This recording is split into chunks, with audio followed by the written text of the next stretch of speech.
Bismillahirrahmanirrahim. Assalamu alaikum dear students. I am Akib Raza Khan, your mathematics teacher. So class, आज question number हम 4 start करने जा रहे हैं। बहुत इंटरेस्टिंग है क्योंकि हमने जो प्रीवियस कॉन्सेप्ट सीखे थे कोफैक्टर और माइनर के, आज वो डिस्कस करने जा रहे हैं। जी कैसे पता चलेगा जी कोफैक्टर या माइनर यूज कर रहे हैं? आइए क्वेश्चन की तरफ बढ़े। हमें इंस्ट्रक्शंस है क्वेश्चन नंबर 4 में, एक ए मैट्रिक्स है और एक बी। एक हमें ए मैट्रिक्स गिवन है और एक बी, और हमें कहा गया है जी क्या है इंस्ट्रक्शंस। ये मैट्रिक्स का सिंबल है। मैट्रिक्स ए में फर्स्ट पार्ट में देखा जाए तो वो हमें कहा है कि आपने मैट्रिक्स ए को यूज करना, बी को नहीं। A13 क्या है? A13 क्या है? A23 क्या है? A33। यार मैंने आपको कहा था जब भी जिस नाम से कोई मैट्रिक्स होगी उसी के नेम से वो कोफैक्टर लिखेगा, यूज करेगा, फाइंड करने को कहेगा। लाइक नेक्स्ट पार्ट आप सेकंड देखेंगे उसमें बी मैट्रिक्स यूज करनी और बी यूज हो रहा है। इट्स मीन कोफैक्टर फाइंड करने हैं। कोफैक्टर उसी नाम से रिप्रेजेंट करेगा जिस नाम से मैट्रिक्स हमें गिवन होगा। अच्छा, अब यहां से आपके माइंड में क्वेश्चन आ गया, हमें तो कोफैक्टर का फॉर्मूला आना चाहिए। उससे पहले 3 कोफैक्टर फाइंड करने, A13, A23 और A33। साथ में डिटरमिनेंट भी फाइंड करना है A का। सो पहले हम जो चीज हमें ज्यादा अच्छे से आती है, जल्दी से क्विक माइंड हमारा शार्प है और हमें कमांड कर रहा है फाइंड कर ले डिटरमिनेंट। मैं ये डिटरमिनेंट की तरफ पहले बढ़ता हूं, सारी चीजें तो फाइंड करनी है। Let's move. ए डिटरमिनेंट का सिंबल होता है स्ट्रेट, ये ए और ये इसका डिटरमिनेंट। ये कह रहा है ए के साथ स्ट्रेट लाइंस लगा दें जो कि सिंबल है डिटरमिनेंट का। 1 2 -3 0 -5 0 -2 -2 7। मैंने सारी एंट्रीज एज इट लिख दी, जस्ट स्ट्रेट लाइन लगाई, ये शो कर रही है डिटरमिनेंट को। सो अब 3/3 का डिटरमिनेंट एक्सपेंडिंग से हमने अभी कुछ देर पहले भी किया और क्वेश्चन नंबर 3 में बहुत अच्छे से सीख चुके हैं। सो एक्सपेंशन करते हैं, एक्सपेंडिंग करते हैं। रो 1 से कर ले या कॉलम 1 से, या रो 2 से कर लें या कॉलम 2 से, रो 3 से कर लें या कॉलम 3 से। Answer no change. मैं रो 1 से एक्सपेंडिंग करता हूं। सो एक्सपेंडिंग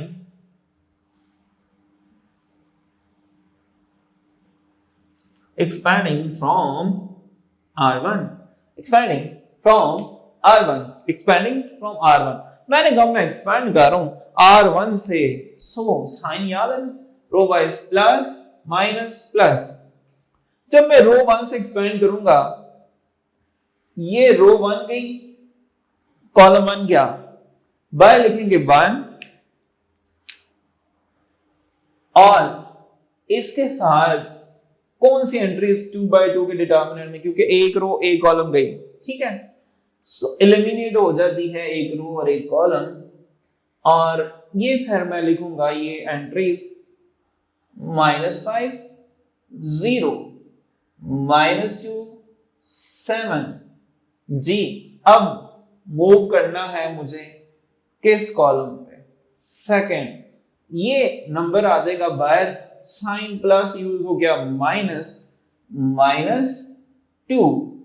इधर 2/2 डिटरमिनेंट बनेगा, 3/3 का होगा तो 2/2 में शिफ्ट हो जाता है, ठीक है। अगर 4/4 होगा तो 3/3 में, लेस में ये चेंज हो जाता है। अब बेटा लिखवाएं, कौन सी एंट्रीज लिखेंगे?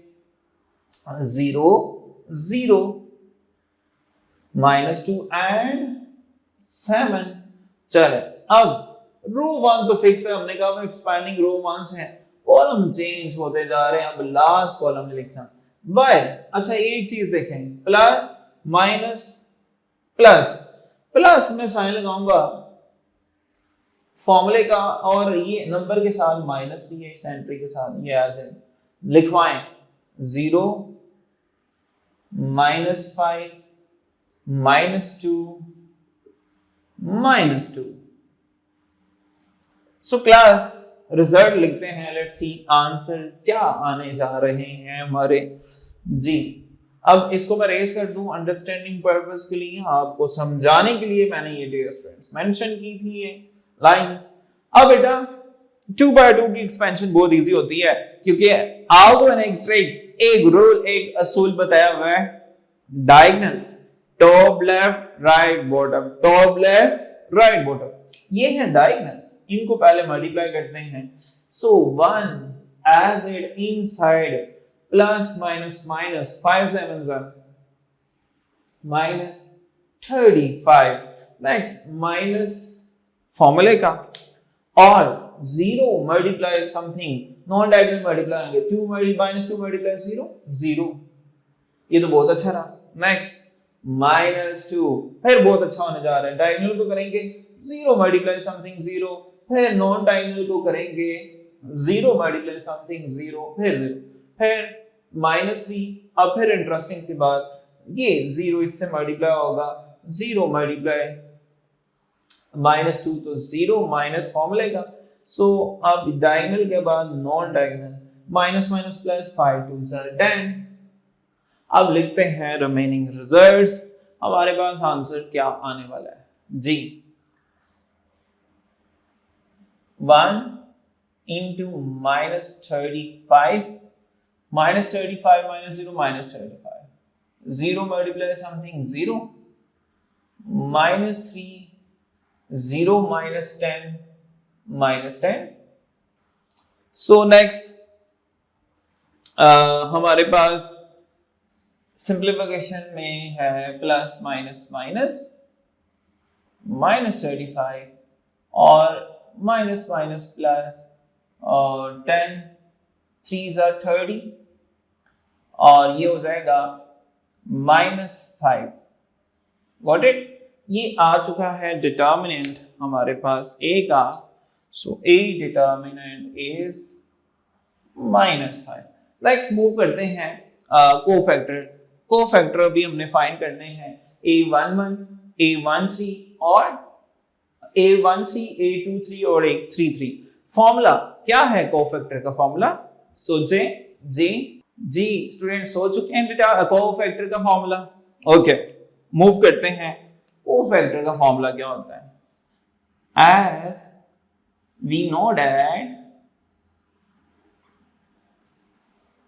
Cofactor of i row j column का -1 रेज पर i row plus j column minor i j।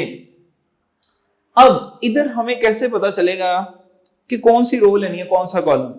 ये बेस में a13 वो मैं कह रहा है रो 1 और column 3।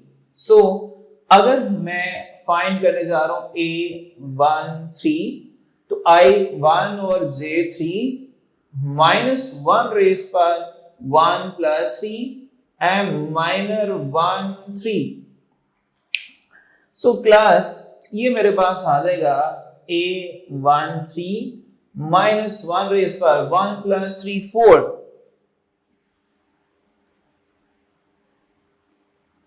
a13 even power negative sign लिखते नहीं, मान के जितनी पावर हो 1। सो 1 मल्टीप्लाई -13 तो -13। इसका मतलब है a13 कोफैक्टर का वही आंसर होगा जो -13 का होगा। सो एक अभी हम -13 फाइंड करते हैं जी। -13 फाइंड करने के लिए 13 आपने डिटर्मिनेंट में मैंने आपको कहा हुआ था ये क्या कर देगा, एक रो एक कॉलम को काम कर देगा, डिलीटिंग कर रहा होगा किस रो को किस कॉलम को जी। 13 कह रहा है 1 रो ये -13 फर्स्ट रो और थर्ड कॉलम। आपने मुझे रिजल्ट लिखवाना है, ये फर्स्ट रो ये थर्ड कॉलम, तो इसमें क्या आ रहा है 0 -5 0 -5 ए में रहना, ठीक है। ये देखें 13 फर्स्ट रो थर्ड कॉलम, इसको नहीं लिखना हमने, ये रो डिलीट हो जानी है ये कॉलम। तो 0 -5 और -2 और -2 -2 इसकी एक्सपेंशन देखें, ऊपर लिख देते हैं M13। आपको मैंने बताया हुआ है क्रॉस मल्टीप्लाई डिटरमिनेंट 2/2 में होता है, top left right bottom 0 multiply something, तो ये आ रहा है 0। क्या आ रहा है 0। और अब ये देखिए नॉन डायगोनल फॉर्मूला होता है -5 2 10, तो माइनस माइनस प्लस प्लस 10। अब मुझे बताएं 0 -10 -10 आ जाएगा। ये माइनर आ चुका है 1 3 फर्स्ट रो और थर्ड कॉलम। अब लॉग करते हैं इसको, और अभी आपको मैंने बताया था, हमने कहा कोफैक्टर A13 वही होगा जो -13 होगा, इट्स मीन ये A13 भी है। A13 आ चुका है हमारे पास। अब नेक्स्ट मूव करना हमने A13 के बाद A23 का फॉर्मूला, बेटा फॉर्मूला तो ये मेंशन है, I row J column A23, अब 2 रो और थर्ड कॉलम -1 रेस पर 2 + 3, और माइनर मेरे पास आ जाएगा 2 3। A23 -1 की पावर बोले -1 रेस पर 2 + 3 5 M23, और ओड पावर है नेगेटिव साइन, गुड बाय नहीं होगा, -1 एज इट -2 3। अब फाइंड करते हैं, माइनस सेम रहना है। अब -2 3 क्या है, सेकंड रो इधर एक्सपांड कर लेते हैं, ये ले सेकंड रो और थर्ड कॉलम, इस पे ही आ जाते हैं, इसी को यूज कर लेते हैं। सेकंड रो थर्ड कॉलम, ये रो डिलीट करनी है, सेकंड और थर्ड कॉलम डिलीट करना है, ये नहीं लिखेंगे। क्या एंट्री आएंगी 1 2 -2 -2 1 1 2 एंड -2 क्रॉस मल्टीप्लाई होती है, -1 आया से टॉप लेफ्ट राइट बॉटम पहले -2 माइनस फॉर्मूले का -4 2 2 क्या आता है आंसर, लेट्स सी। -1 इंटू ये -2 + 4 -1 इंटू 2, और इसको अगर मल्टीप्लाई करते हैं 2 1 2 -2, ये कौन सा कोफैक्टर फाइंड किया, A23। अब डियर स्टूडेंट्स मूव करते हैं नेक्स्ट, इस प्लेस को यूज कर लेते हैं। नेक्स्ट हमारा एक कोफैक्टर रह गया है 3 3 3 3 क्या बता रहा है, A33, इसको यूज करना है हमने। A33 कह रहे हैं थर्ड रो थर्ड कॉलम, इधर पुट करते हैं A33 third row third column -1 raise पर 3 + 3 और M33, आप डायरेक्ट भी लिख सकते हैं, अब तो आइडिया हो गया आपको कौन सी रो कौन सा कॉलम डिलीट करना है। 6 M33 साथ ही मेंशन कर दूं, चलें नेक्स्ट में मेंशन करते हैं एक सीक्वेंस, जैसे हम एक बार में किया, इवन पावर नेगेटिव साइन लिखेंगे, 1 की जितनी पावर हो 1 ही रहता है, तो ये M33 ही आ जाएगा। M33 कौन सी रो कौन सा कॉलम डिलीट करने जा रहे हैं जी डियर स्टूडेंट्स। अब हम थर्ड रो और थर्ड कॉलम डिलीट करेंगे, ये थर्ड रो है और ये थर्ड कॉलम है, तो एंट्रीज आएंगी 1 2 एंड 0 -5। A33 चलता आ रहा है, ये कोफैक्टर आ गया A33, -5 top left right bottom -5 minus फॉर्मूले का 0 मल्टीप्लाई समथिंग 0 -5। A33 आपके पास आ चुका है -5। अब बेटा देखें A13 A23 A33 और A डिटर्मिनेंट सारी क्वेश्चन की रिक्वायरमेंट फुलफिल हो चुकी है, हमने फाइंड कर ली हैं वो बातें सारी जो क्वेश्चन में रिक्वायर्ड थी। अब डियर स्टूडेंट सेकंड पार्ट में सेम अब बी मैट्रिक्स को सॉल्व करने को कहा गया है और हमें इंस्ट्रक्शंस हैं कि अब आपने फाइंड करना है B31 B32 B33 कोफैक्टर है, ठीक है, सेम जैसे A11 A13 A23 and A33 find किया था और साथ में B determinant. So same pattern पे बिल्कुल सेम है, इजी भी है, आप खुद करेंगे बी पार्ट।